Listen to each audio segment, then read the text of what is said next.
Writers make sure subjects and verbs agree in their writing so their ideas are clear to the reader. Let's practice making subjects and verbs agree by making sure they are both singular or both plural. Please have your Learn Zillion practice sheet in front of you because you will need it for this lesson. All sentences need a subject and a verb. A subject tells us who or what the sentence is talking about. Sentences can be about people, places, or things. A verb is either an action word or a linking verb such as is, are, was, and were. Actions might be running or laughing. Let's look for the subjects and verbs in these sentences. Molly cooks spaghetti for dinner. In this sentence, who is actually doing something? Well, I know that Molly is cooking. Since Molly is doing the action of the sentence, she is what the sentence is about. That means Molly is the subject of the sentence. To decide the verb or action in the sentence, I need to ask myself, what is the subject Molly doing? She cooks spaghetti. So the verb or action word in this sentence is cooks. Now let's look at this sentence. The boys are swimming in the stream. Who is doing something in this sentence? Yes, it is the boys. So since the boys are doing the action, boys is the subject of the sentence. Picking out the verb in this sentence is a little trickier because it contains a linking verb. Words such as is, are, was, and were are linking verbs. So in this sentence, are is the verb. The word are helps to link the action swimming to the subject boys. Now you try it.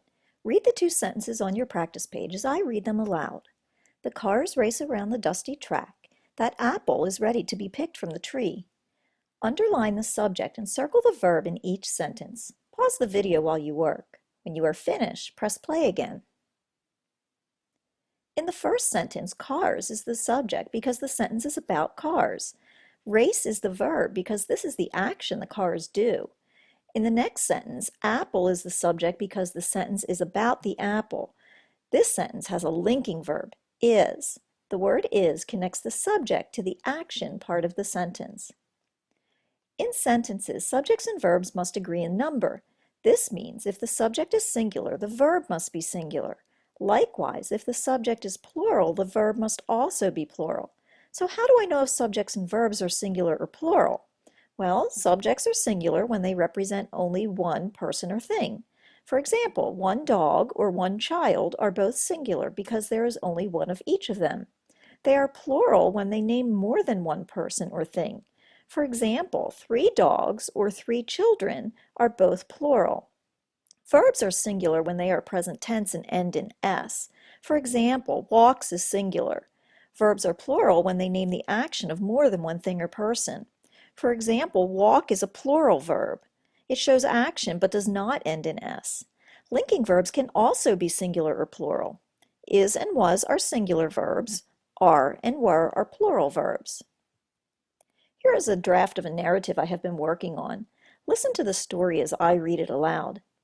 Jake is very proud of his garden. This garden are special because Jake's friends help him plant many of the vegetables. Jake plants lettuce that will grow to be green and leafy in neat rows. Sarah and Marcus joins in by planting carrots. Isaiah decides he would like to plant cucumbers. He knows he will need a little extra room for his plants since cucumbers grow on vines. Finally, the children decides to plant tomato seeds to complete the garden. At the end of the summer, Jake and his friends harvest their vegetables to make a very special salad to share between them. They call it their friendship salad. As I read this, I heard some word combinations that don't sound quite right, and this interferes with the flow of my writing. I noticed that in the beginnings of some of my sentences, some words sound like they are singular and others are plural. This tells me some of my subjects do not match with my verbs. When I write, it is important for subjects and verbs to agree. Listen to this sentence. This garden are special because Jake's friends help him plant many of the vegetables.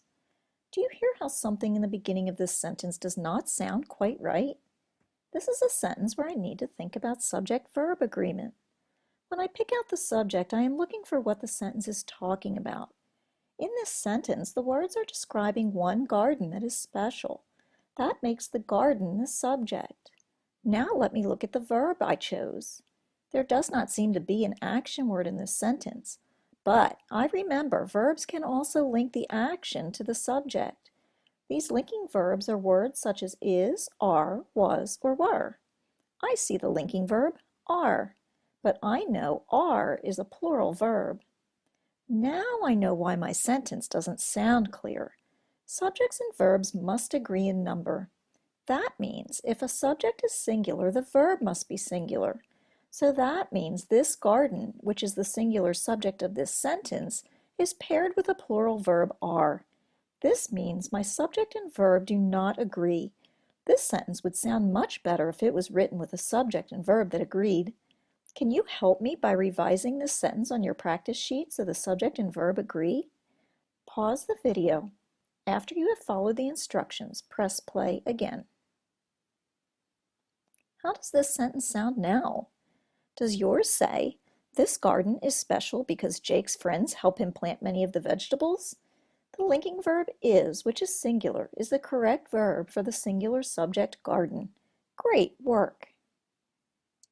Now let's look at this sentence. Sarah and Marcus joins in by planting carrots. Do you see or hear a combination of words that do not seem to fit together? Think about how the beginning of this sentence sounds and what we just learned about subjects and verbs. First, I'm going to ask myself, what is the subject of this sentence? I think it is Sarah and Marcus because they are doing the action in the sentence. Sarah and Marcus are more than one person, so that means my subject is plural. Next, I'm going to look at my verb. I need to think about making my subject and verb match. They must either both be singular or both be plural. Rewrite this sentence on your practice sheet so it is correct. Pause the video. When you have finished writing, press play again. In this sentence, the subject is plural because there is more than one person being talked about, Sarah and Marcus. That means the verb must also be plural or without the S. So our sentence would sound like this. Sarah and Marcus join in by planting carrots. Did you rewrite your sentence like this too? Here is another sentence from this narrative. Finally, the children decides to plant tomato seeds to complete the garden.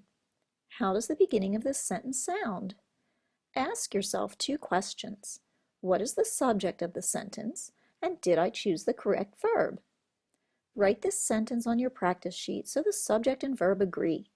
Pause the video while you follow the instructions. When you are finished, press play again. In this sentence, children represents a group of people, which makes it a plural subject. Therefore, the verb must also be plural or without the S. Your sentence should say, finally, the children decide to plant tomato seeds to complete the garden. Listen to our revised paragraph as I read it aloud. Jake is very proud of his garden. This garden is special because Jake's friends help him plant many of the vegetables. Jake plants lettuce that will grow to be green and leafy in neat rows. Sarah and Marcus join in by planting carrots. Isaiah decides he would like to plant cucumbers. He knows he will need a little extra room for his plants since cucumbers grow on vines. Finally, the children decide to plant tomato seeds to complete the garden. At the end of the summer, Jake and his friends harvest their vegetables to make a very special salad to share between them. They call it their friendship salad. Notice how much clearer the writing sounds and how much more it flows when our subjects and verbs agree. Now it's your turn to give it a try on your own. Take a look at this draft of a story about summer. Listen while I read it aloud. I love summertime. During the summer, my family and I spend time at the beach for vacation. It is one of my favorite places because the sun sparkles on the ocean water and the sand feels warm between my toes. We often walk the shoreline looking for seashells. Building sandcastles, riding the waves, and reading some good books in the warm summer sun make our family vacations complete. Read this draft and revise it using what you learned in this lesson. Pause the video while you write your paragraph. When you are finished, press play again.